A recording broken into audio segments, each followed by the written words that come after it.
శుభ్లీ గారు నమస్తే సార్. నమస్తే అన్న. సార్, రాజధానిలో సెక్రటేరియట్‌ని తాకట్టు పెట్టారనేది చాలా పెద్ద వార్త అయింది. సరే, అది తెలుగుదేశాన్ని సమర్థించే మీడియాలో వచ్చింది కాబట్టి అది కల్పితం అని చెప్పి కొంతమంది కొట్టేశారు అభిమానులు. కానీ షాక్ ఏంటంటే కొడాలి నాని గారు ఆయన స్టైల్‌లో పెట్టకూడదా? బూతుల కిట్టు గారు. అదేలెండి. మీరు మీరు మంచి పేరు పెట్టారు. పెట్టకూడదా? చంద్రబాబు అమ్మ మొగుడిదా అదేమన్నా? అని చెప్పి ఆయన స్టైల్‌లో వాయించేసాడనమాట. అంటే ఇండైరెక్ట్‌గా కన్ఫర్మ్ చేసాడు. అవును, రైట్, మేము పెట్టాం, ఏంటి? ఏం పీక్కుంటారో పీక్కోండి అనే స్టైల్‌లో వాళ్ళ లాంగ్వేజ్ కాబట్టి చెప్పాల్సొస్తుంది. సార్, ఏంటి సార్ అసలు ఈ సెక్రటేరియట్ తాకట్టు పెట్టడం ఏంటి సార్? ఎప్పుడైనా ఏ రాష్ట్రంలోనే జరిగిందా ఇలాగా? లేదా మన రాష్ట్రంలోనేనా? ఏ గౌరవ మంత్రివర్యులు మన కొడాలి నాని గారు ఆయన మర్చిపోయింది ఏమిటంటే, తాకట్టు పెడతాము, తాకట్టు పెట్టకుండా ఎవరైనా ఇస్తారా అని చెప్పేసి ఏదైతే మీరు ఇందాక చెప్పినట్టుగా దానికి ఆ పటాపంచలు చేసేసాడు ఆయన. అంటే ఎస్, మేము తాకట్టు పెట్టిన మాట వాస్తవం అని చెప్పేసి ప్రజల్లో ఒక కన్ఫ్యూజన్ లేకుండా ఆ కన్ఫ్యూజన్ ని చాలా క్రిస్టల్ క్లియర్ గా చేసేసాడు.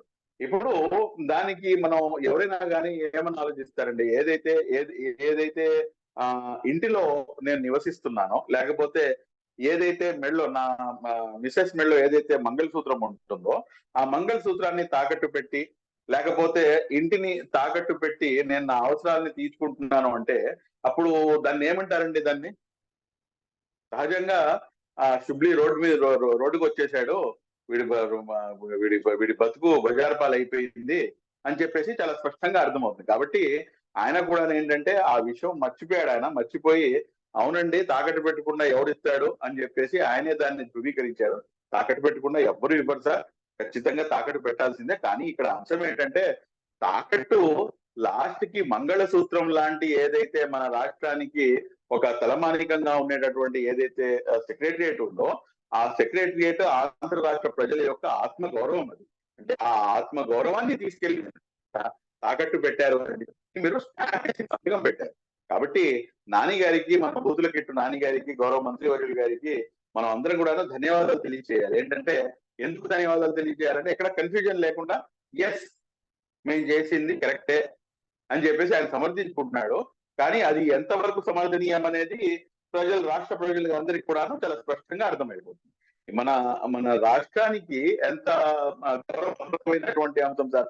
అదెందుకు మన తాడేపల్లి ప్యాలెస్ మన గౌరవ ముఖ్యమంత్రి గారిది, ఆ ప్యాలెస్ ఇవ్వడానికి తాకట్టు పెట్టండి.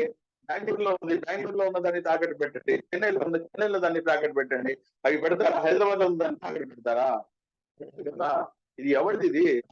ఇది కదా, ఎవరిది పోతుంది? పోతే రాష్ట్ర ప్రజలకి పోతుంది, అంతే తప్పించి రాష్ట్ర ప్రజలది సొమ్ము పడుతుంది. రాష్ట్ర ప్రజల యొక్క ఆత్మగౌరవం, సొమ్ముతో పాటు ఆత్మగౌరవాన్ని కూడాను తాకట్టు పెట్టినటువంటి ఘనత ఈ రోజున మన రాష్ట్ర ప్రభుత్వాన్ని అని చెప్పేసి చాలా స్పష్టంగా ఆయన అథెంటిఫికేషన్ గా ఒక మనకి ఉంటారు ఇన్ఫర్మేషన్ అనేది పాస్ చేశారు ఆయన. ధన్యవాదాలు సార్. కానీ మొత్తానికి ఆయనకి ఉన్న నిక్‌నేమ్ అయితే మీరు బహిర్గతం చేశారు. ఎప్పుడు వినలేదు. చాలా చాలా ధన్యవాదాలండి.